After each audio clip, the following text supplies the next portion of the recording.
Hello everyone, my name is Demi. I'm an e-learning designer and a course creator, as well as I'm a Delta holder. In these sessions, I share with you how to do Delta Module 1, 2 and 3 successfully. I share my experience and the experience of other colleagues of mine. And in today's session, we're going to talk about how to do well in Delta Module 1, Paper 2, Task 1. Let's get started. Many of my colleagues found Delta Module 1 Paper 2, Task 1 rather challenging, as well as Task 2 and 3, which I'm going to talk about in my upcoming videos. So today we'll deep dive into how to do Delta Module 1, Paper 2, Task 1, all parts, and we'll see what you need to do before doing the task and while doing the task. I'll share with you some tips that helped me personally, and we'll see what it consists of. All right, so what does it check?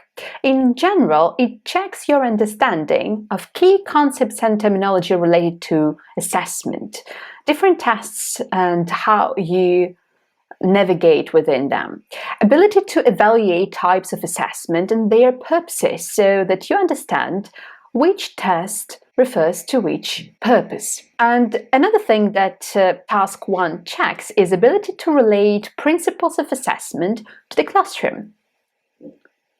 What is it? Well, in fact, it is an extract from a description of a test, and it can be an IELTS test, it can be a placement test, it can be any test that you're provided by the examiners. The candidates are expected to provide an evaluation of its effectiveness for the stated purposes and making 6 points. So overall, you have a chance to gather 18 points. And as a matter of fact, you understand that you don't really need to spend a lot of time here because time is precious, and taken into consideration you have only 90 minutes for paper 2, you need to understand that this is the task where you need to do what you can, though let's say not more than 15 minutes should be spent on this assignment. And candidates need to provide the evaluation of the effectiveness of the test provided, related to not just general terms, but you need to relate it to the purpose that is stated in the assignment. So it means that you need to read the rubric very carefully to understand what it should refer to and base your answer on it. What to expect? So for this task, you're provided with an extract from a test, and you're expected to provide an evaluation of the effectiveness of the test for the stated purpose, with the reference to the stated context. The context is stated in the assignment itself, so if you read the rubric carefully, you will understand what you're asked, and depending on that, you will analyze the test. You can have a really good test, let's say it can be IELTS or it can be any other placement test from the commercial institution. It can serve perfectly well for some particular occasion. However, it may be a wrong choice in this particular case that you are given. So you need to read the rubric carefully in order to do this task in the right way. You need to come up with 6 features of the test, both positive and negative. Altogether, there should be 6 of them with the application. It can be a positive application or negative application, depending on what you mention. Let's have a look at the example task together. All right, here you can see the rubric, and let's have a look what you're asked to do. Someone works in head office of a retail chain with branches in several different countries. She's often required to answer the phone in English, so we can understand that the person needs to have well-established listening and speaking skills. She has been sent on a course to improve her listening and speaking skills. She attends classes at the pre-intermediate level. The teacher is using this test as a listening element of diagnostic test. So this is something what is given, and there is also a separate speaking test that you will be provided. So you need to use your knowledge of relevant testing concepts, evaluate the effectiveness of these tasks for the learner in this situation. You need to make a total of 6 points, which is really important, and you must include both positive and negative points. If I were you, I would definitely divide my sheet into 2 parts, where I would start with 1 positive point and 1 positive application, 1 negative point and 1 negative application, so that you have both, and then depending on the test and what you want to mention there, you will extend the list of positive and negative points with applications. In this case, you are sure that you've provided one positive and one negative point with its application. Alright, so this is the assignment itself, and we need to evaluate whether it's a good choice. We also have some information related to the teacher's notes and recording script, which is here. So let's have a look at activity number 6. So listen to these sentences, listen again and write them down, and then listen again and check. So if we can check everything related to testing, we can easily notice some information about the assessment, and we can see that we have the marks, which is great. We understand that the student will have the faith in this test and will know that there will be some evaluation, and the test checks listening skills, which is one of those skills required at work. And then you need to listen again and check. So if we try to imagine the real world situation in which our student may appear, it may happen that the student needs to ask for the repetition, and in this case the student can take some notes if necessary. And now we can have a look at number 7. So as far as we can see, we have multiple choice and we need to listen for the details over here. So let's say we have some information related to the appointment, and that's something what might be partially related to our student. However, the context is not work related as far as we can see from here. And I think that we can deep dive into the content. So what we have in number 6 and what we have in number 7, we have here some teacher notes related to 6. All right, let me give you some time to have a look at it, and probably you can make some assumptions whether it's an appropriate test, what you like, what you don't like, whether it is a good choice for A2 student, whether the level is appropriate, and so on and so forth. So let's have a look at it.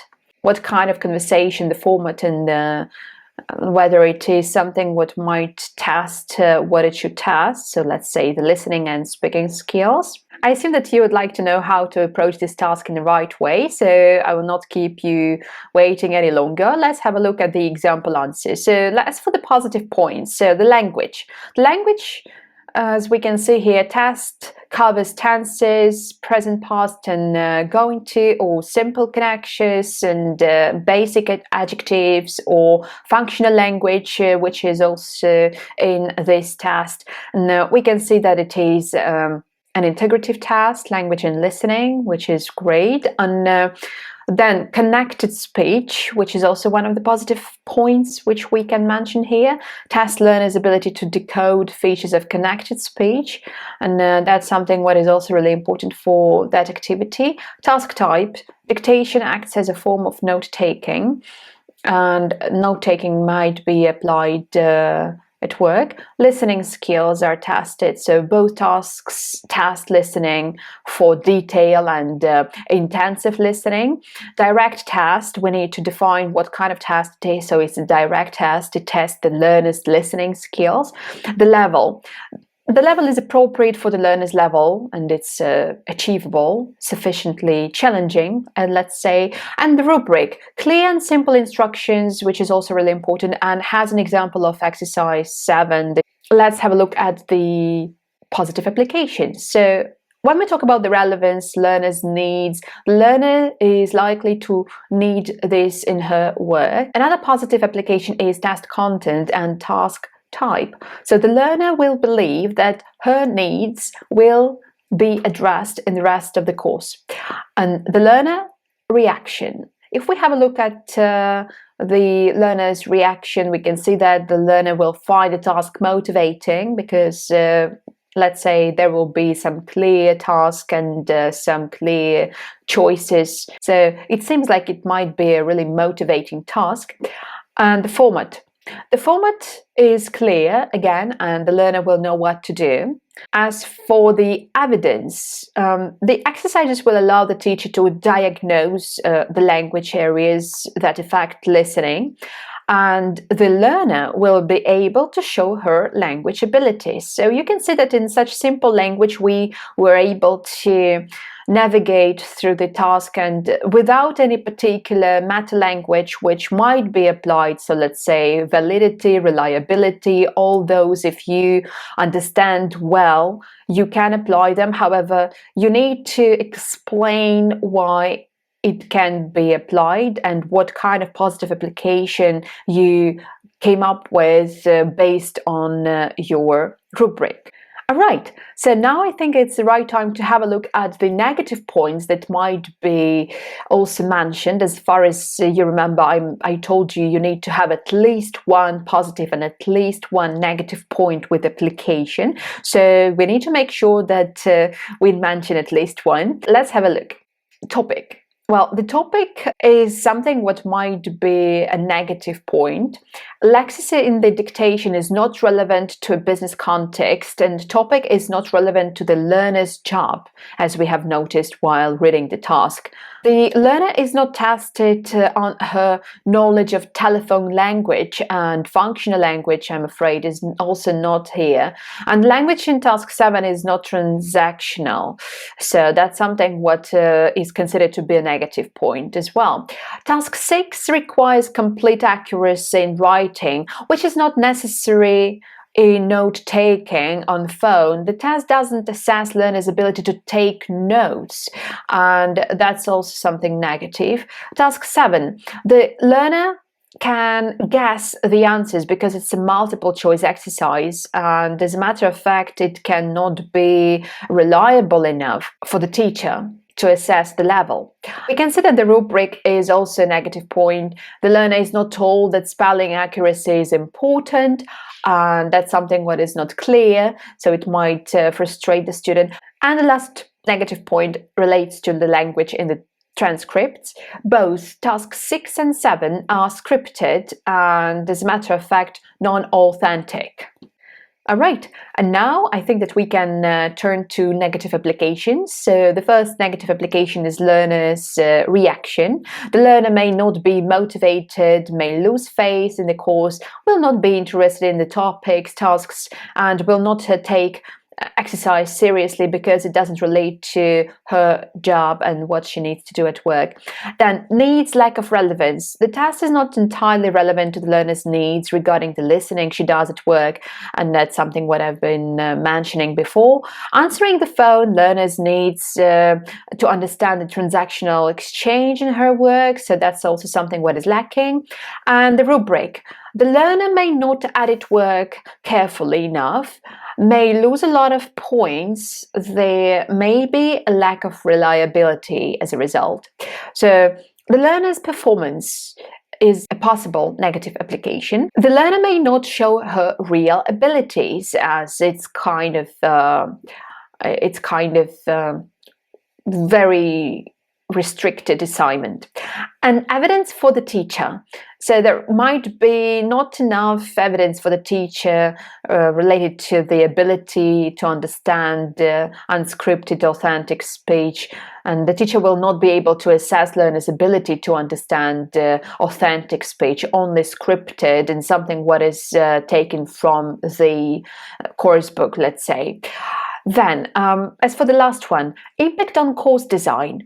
It may be difficult for the teacher to design the listening component of the course, and as a matter of fact, it's not clear where the student has or may have the gap in the knowledge. So these are the areas that might be considered as negative applications, and if I were you, I would probably go for negative point and negative application, one after another. So let me come back to an example answer with negative points. So let's say you have the topic. Lexis in the dictation is not relevant to a business context, and topic is not relevant to the learner's job. This is the negative point. And straight after that, just below, you can mention the negative application. And what I did in the exam, I just contracted and I wrote an A, or an A for negative application, and NP for negative point. So first I had NP, and NP, let's say if we have a look over here, is topic. Lexis is not related to the business context, so Lexis in the dictation is not relevant to a business context, and is not relevant to the learner's job. And negative application, and A in your case, for the sake of timing, you can contract it and it can be well understood by the examiner. So you can see that it can be mentioned that there is lack of relevance and learner's reaction. So you can mention either this one, you can mention either learner's reaction or learner's needs and lack of relevance, and with the follow-up explanation what you mean over there. And I would suggest approaching each single point in such a manner. So first you have a negative point, and then you have negative application, or then you can switch to the positive point and then positive application, so that you don't lose anything, and so that you mention everything, and you don't forget about applications for which you gain the marks. You understand what to expect in the real exam. And let's have a look at how to prepare. So first of all, you need to read references on testing and assessment, and the purposes for which tests are used. It's really important. So not every single test which may be found in IELTS or TOEFL, or let's say any placement test, not each of those tests may be a good idea for the learner.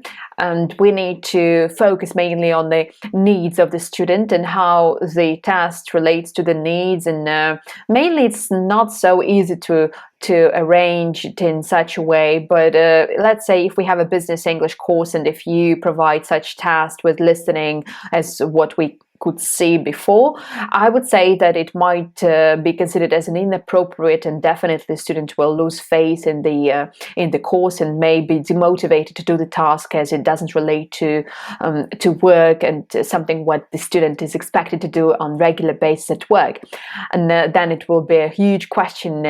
Probably the student might have a huge question whether the course will teach some particular skills and help develop the particular skills needed for doing successfully at work and for communicating with clients. You need to read the authentic extracts from rubric examinations, commercially produced tests, placement tests, or course book progress tests. These are all really very helpful, as you can develop your understanding of the rationale behind providing this test. And you can also take any teacher-generated test and examine why the teacher decided to give this test and what is the profile of the student.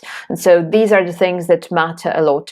And some descriptions, let's say, pay attention to whether there is any example provided, whether there is the marking which is mentioned. All of these are the characteristics of the test, and they help the student understand what should be done and how it can be evaluated by the end, so that it can be reliable, and that the student can have faith in the exam or the test.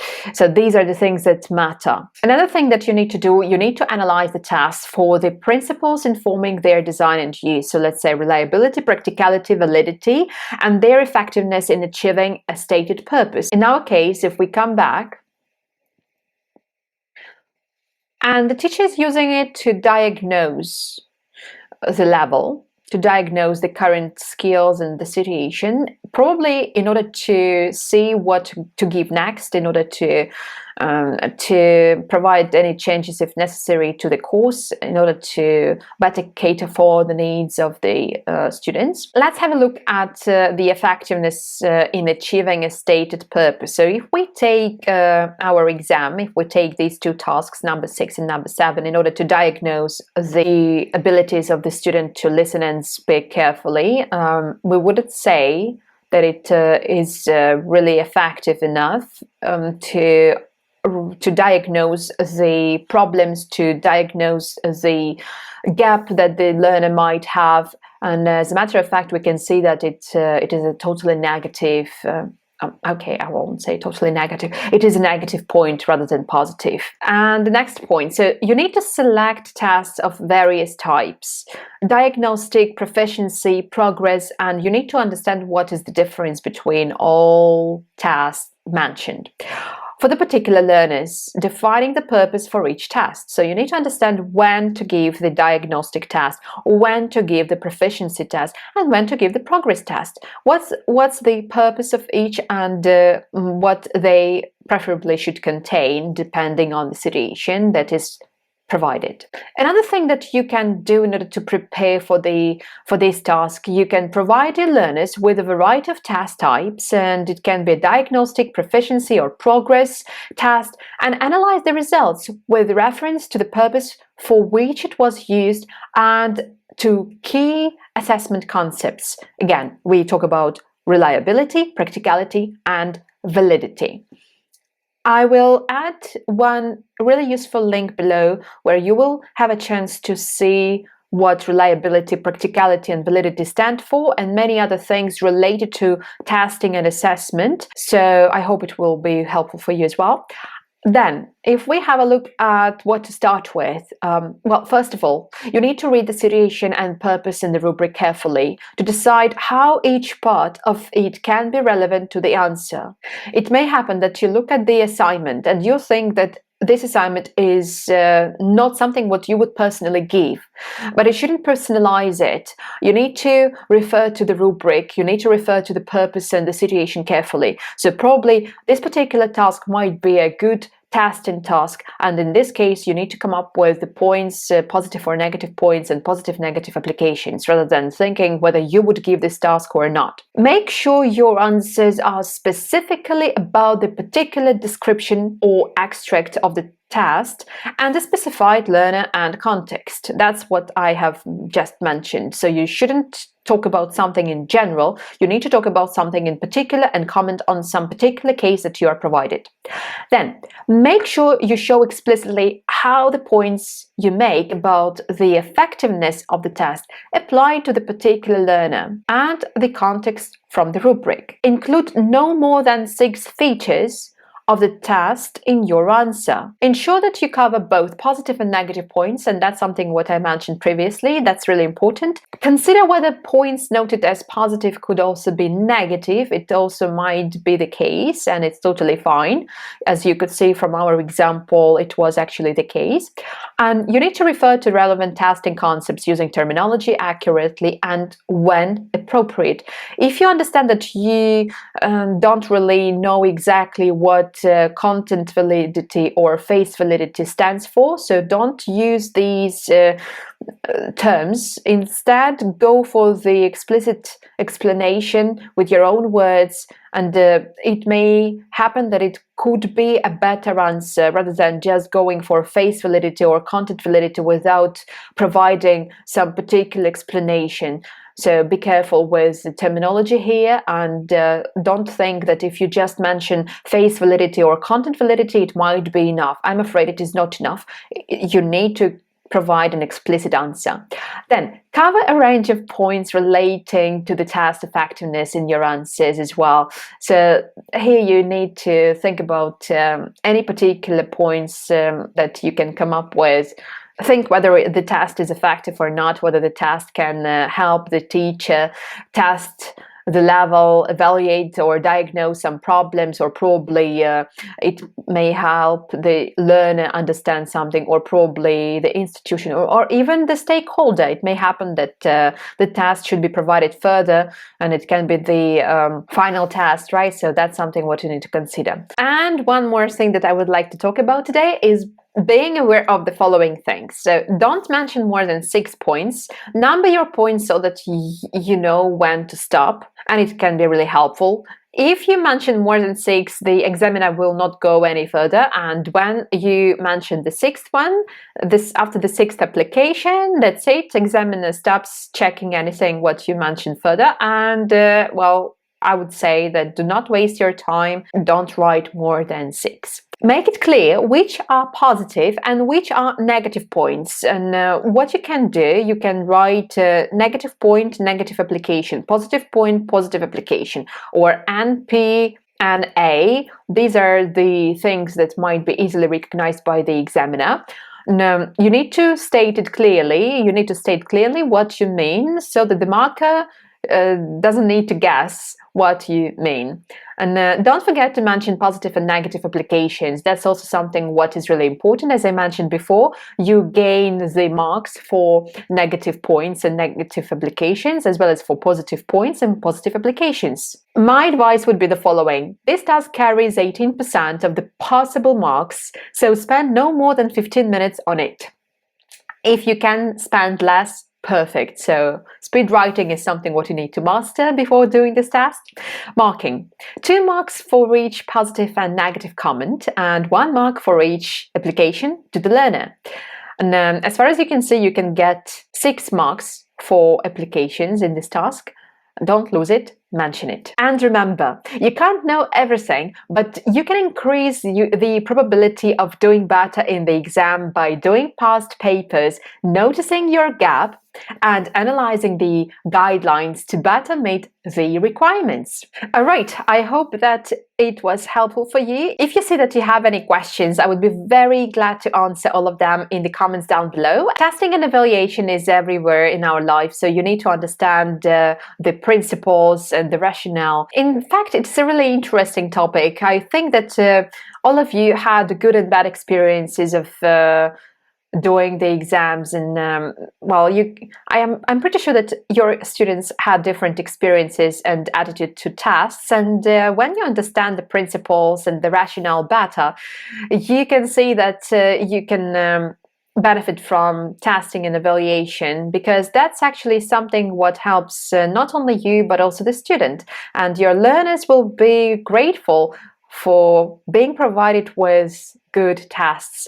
And for this particular task, you can see that you need to navigate confidently and you need to understand the methodology and the rationale behind providing this or that task in this or that particular scenario. I wish you good luck in your test preparation, and if you have any questions, please share them in the comments down below. Please like this video, and we'll see each other in my upcoming video about paper 2. Bye!